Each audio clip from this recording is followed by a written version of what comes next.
Check out my pumpkin teepee.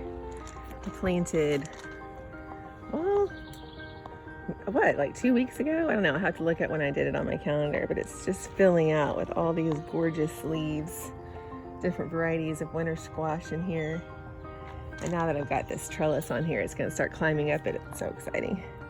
They're also starting to grow up this fence line, which is what I was wanting.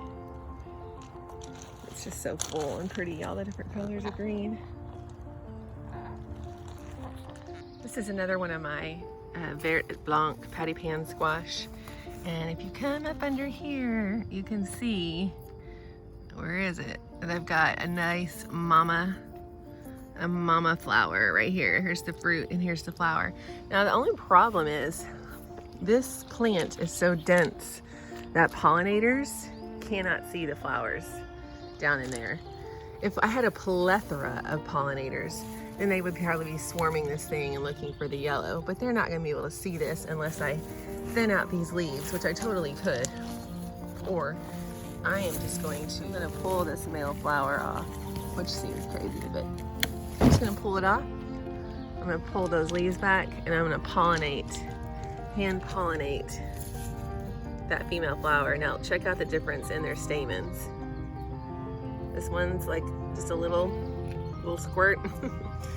And that one's ginormous. So I actually have some squash to pollinate out front. I'm pretty sure the flowers are gonna open. So I'm just gonna get this guy in there and I'm just gonna touch his stamen to hers. This is nature, people. And now she will be able to produce a fruit.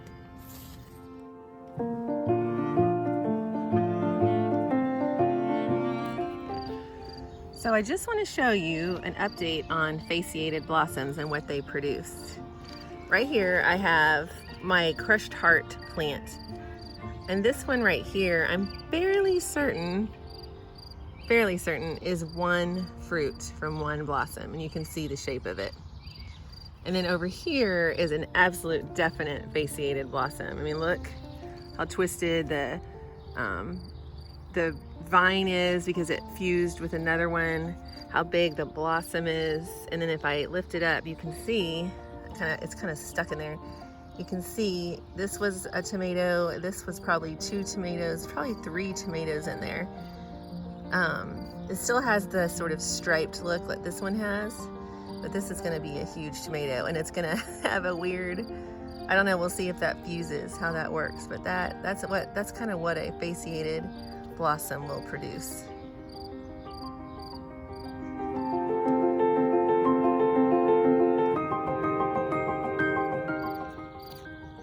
This is another one. This one's a smaller one, but this one is two tomatoes in one, and this one's just one big one. I'm assuming is 1 tomato. Now I'm curious what these are. These are my kids' tomatoes, and we kind of did the mystery plants in their garden, so I'll be waiting to see what they are. I'm thinking it's a crushed heart because the way that this one looks, but I could be wrong.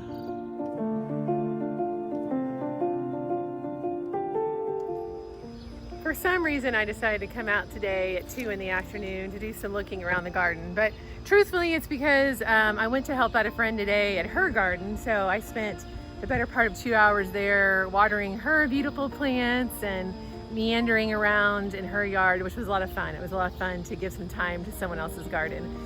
So I'm just kind of coming out here to look at some things, and I just, I look around and a song comes to mind, as it usually does. What a difference a day makes, da da da da da da. Because I come out here and a tomato that was just a wee thing yesterday is looking much bigger. Its color is starting to fill out. I love how you can tell the shape and sort of the color of a tomato even when it's just brand new. And so I thought I would show you this because I think it's so unique. Now this plant right here, I think is a crushed heart tomato. But I'm now second guessing that because of the coloration on this thing. It's got some purple in it, if you see that. It's still the shape of a crushed heart, which, but they're pink. And so I'm gonna have to go back and look at the pictures of it again. And the reason I'm not sure what it is because there was actually a painted lady here that didn't make it, and I replaced it with one of my extra tomato plants. This is my painted lady here that did make it, and I somehow managed to plant one out in the front yard and didn't realize it. So I do have two in there. I looked up the crushed heart tomato, and indeed it is a pink tomato that has flashes of purple at the top, which would make perfect sense because that's what we're seeing here is this purple starting to come in. It also has flashes of green, so it's really interesting. It's like a pink, green, and purple tomato. So this is definitely a crushed heart coming in. And this is already a good inch and a fourth long, definitely an inch in diameter. I mean, these things just swelled overnight, which is pretty cool. So crushed heart coming in and on several of my plants. I have 3 crushed hearts in this garden and 1 in the kids' garden, and theirs has a plethora of fruit. And this one's the one that has the really cool fasciated one back here. And it's really hard to see because it's hiding.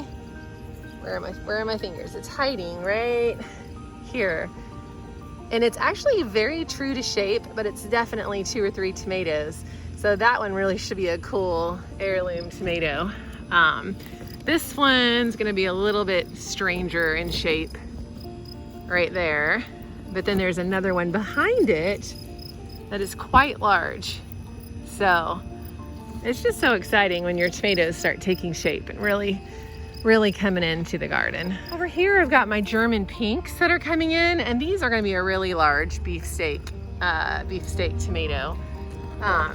And I think this is one of the fasciated blossoms, but it's also fairly true to shape, so I don't think it's gonna be too weird, too much of a fused tomato. But these blossoms are just large in general. They're just large anyway, especially compared to like the cherry tomato varieties. And they've got these huge leathery leaves. They call potato leaves. And this has just been a really cool plant to watch grow. It definitely has its own unique look. In fact, someone posted a picture of one the other day on one of my gardening groups that I follow, and I was like, is that a German pink? It has to be, I know those leaves. And he was like, yes. So it's so fun when you start recognizing things, and this one has a definite look about it.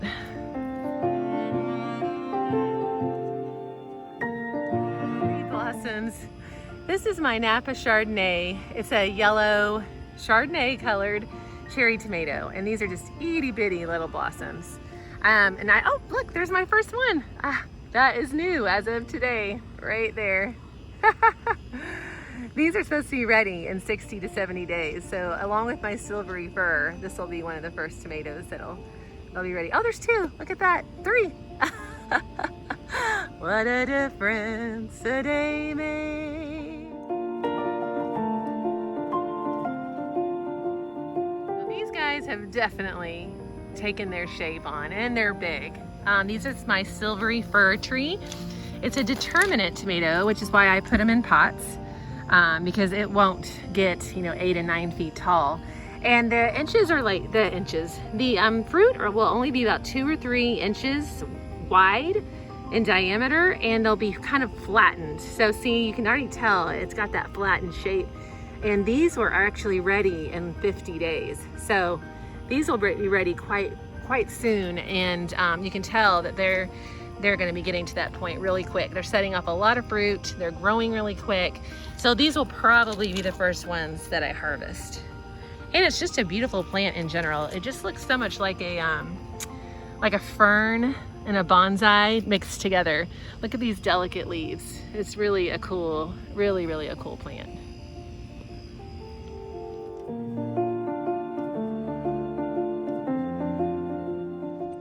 So I'm going to show you a mistake I made. A very honest mistake. I'm not even sure how it happened. I'm just glad I noticed it. I somehow topped one of my tomato plants. And when I say topped, I mean I cut off the part of the tomato. I actually kind of want to blame my children. I kind of wonder if one of my kids came out here trying to help trim suckers and actually topped the plant, because it's gone, which means it won't grow anymore because all that's left are the branches. However, as some of you may have noticed, suckers grow prolifically, and if you let them grow, they will turn into a whole nother stalk on your plant. So this is actually working in my advantage this time, and I have 2 suckers on this plant that I'm letting grow in order to replace the main stalk that was chopped off. Let me show you. Heart cherry tomato plants, and you can see right here, here's the main stem that I was letting grow, and right in here, although it's really starting to fuse, you can't tell, right in the middle is where the main stalk got chopped. And just 2 days ago, these little suckers right here were itty bitty, just tiny little things. And I can't tell you how many times I came to this plant and almost plucked these off. And then my memory thankfully served me to remind me that I'm letting these grow so that they will become the new plant and produce some fruit. Because if I were to pluck these 2, this plant wouldn't produce anything, because all that's left are branches, unless it just threw off some suckers somewhere. So unfortunately I lost some growth on this, but suckers grow really fast, as some of you may have noticed. And sooner rather than later, these things will start taking off and producing some fruit. So just so you know, sometimes even the most experienced of us make honest mistakes, and nature can come in to make up for them. Another surprise that I had totally missed. Again, just this happened in no amount of time. This is one of my Brad's Atomic Grape tomatoes that I am super excited about. As you can see, it's already taking on the shape of a grape tomato, and you can see this beautiful purple that's in there. These tomatoes will be a gorgeous purple, green, yellow, and red coloration. They're all, I'll post a picture with this, but they are the coolest tomatoes, which is why I'm growing at least 2 of the plants.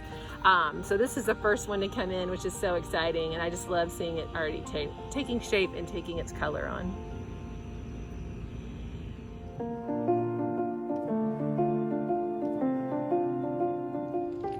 Do y'all ever come into your garden and just find beautiful treasures that popped up overnight and you don't even notice them right away?